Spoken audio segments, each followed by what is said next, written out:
ओम विष्णु ओम विष्णु ओम विष्णु ओम विष्णु ओम विष्णु। समस्त श्री विष्णु भक्तों को मेरा करबद्ध नमन प्रणाम। बंधुओं, आज अपन श्री गुरु जम्बेश्वर भगवान की अमृत वाणी के 66वें शब्द का भावार्थ करेंगे।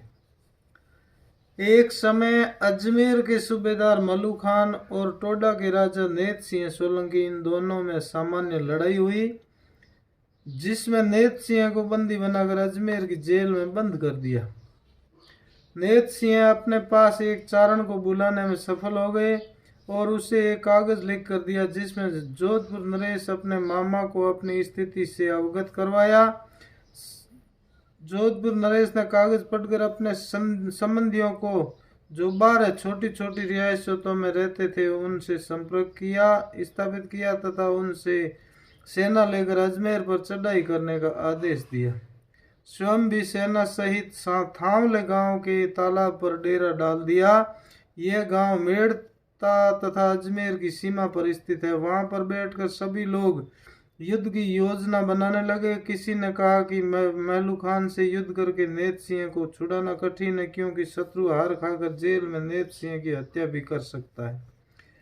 अन्य दूसरे सरदार ने कहा कि मल्लू खान को कुछ धन देकर संधि कर ली जाए तो ठीक रहेगा। युद्ध में हजारों निर्दोष लोगों के प्राण जा सकते हैं। तब मेड़ता के राजा राव दूधा ने कहा कि इस समय न तो संधि हो सकती है और न ही रुपये ही दे सकते हैं, और नेत सिंह के छूटने में इन उपायों से तो संदेह ही मालूम पड़ता है। अब तो एक ही उपाय है, हम सभी मिलकर संभ्रातल पर श्री जम्बदेव जी के पास चलते हैं, वे ही हमें संकट से उबार सकते हैं। तब वहीं खड़े लोगों ने गुरु महाराज को याद किया तो जम्बदेव जी वहीं प्रकट हो गए और उधर से मल्लू खान भी सेना के साथ आ गया। युद्ध की इस विभीषिका के बीच में श्री जम्बदेव जी आए हुए हैं। मल्लू खान ने श्री जम्बदेव जी के दर्शन करके हाथ जोड़कर एक पांव पर खड़ा रहा। तब श्री जम्बेश्वर जी ने उनसे उस नम्रशील अवस्था में देखकर यह शब्द सुनाकर नेत सिंह को मुक्त करवाया। ओम उमाज गुमाज पंत गंजय यारी करैया कुपैया शैतान की यारी। शैतान लो भल शैतान लो शैतान बहु जुग छायो। शैतान की कुब ध्यान खेती ज्यों काल मध्य कुचीलों। बेरा ही बे क्रियावंत कुमति दोरे जाय से। शैतान लोड़ तर लियो जा जा शैतान करे उफारो। ता मेहनता न फलियो। नील मध्य कुचील करभा साध संगीणी थूलो। पो मध्य परमल्ला ज्योति यूं स्वर्ग मध्य लीलो। संसार में उपकार ऐसा ज्यों घण बरसंता नीरो। संसार में उपकार ऐसा ज्यों रूही मध्य खीरों। इस प्रकार गुरु महाराज शब्द सुनाते हैं और कहते हैं, हे मल्लू खान, तू नित्य प्रति नमाज पढ़कर ईश्वर को याद करने वाला व्यक्ति होकर भी इस प्रकार से नेत सिंह को पकड़ करके कैद कर दिया और अब युद्ध के लिए भी तैयार होकर आ गया। यह तेरा कैसा उन्माद और कौन सा अहंकार है? तूने सदा मन इंद्रियों की बात स्वीकार की है, बुद्धि से भलाई नहीं सोची, इसलिए तुझे इस स्थिति में पहुंचा दिया है। अब तू इनकी मित्रता छोड़कर विवेकशील बनकर जनता की भलाई का कार्य कर। तुमने शैतान लोगों से मित्रता करके यह कुमार्ग अपना लिया है, जो ठीक नहीं है।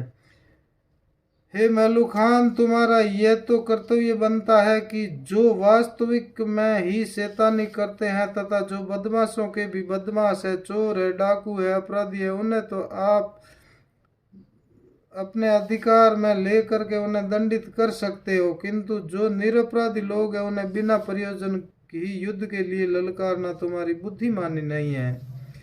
जो स्वभाव से ही अपराधी लोग हैं उनकी तो कुबुद्धियां यानी समाज में किसी प्रकार उपद्रव करना और करवाना ही खेती धंधा है।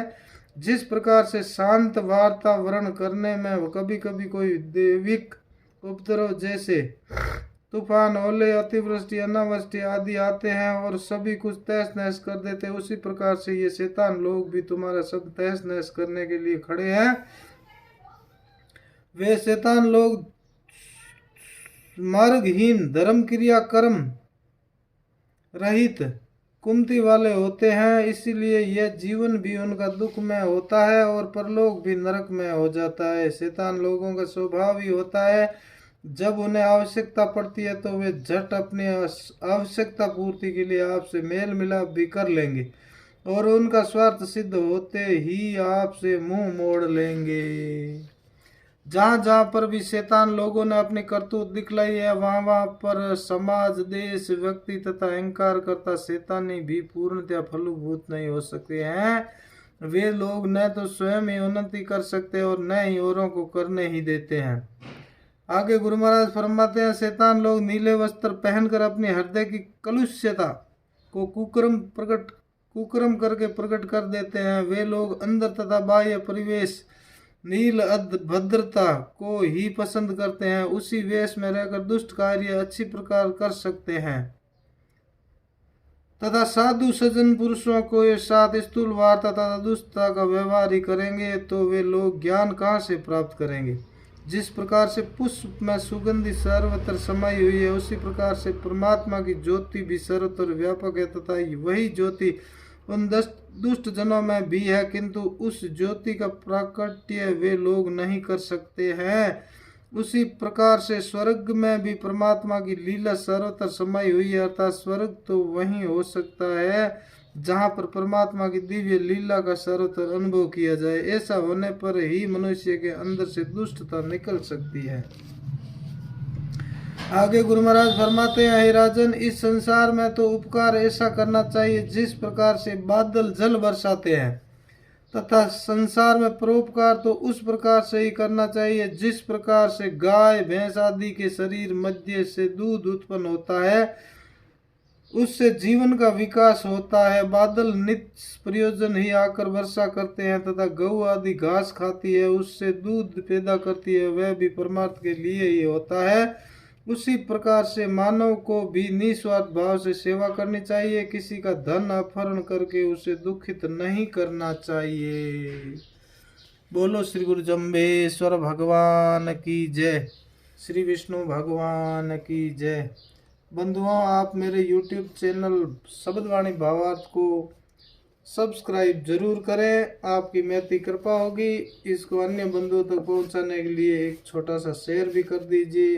बहुत बहुत धन्यवाद। बोलो श्री गुरु जम्बेश्वर भगवान की जय हो।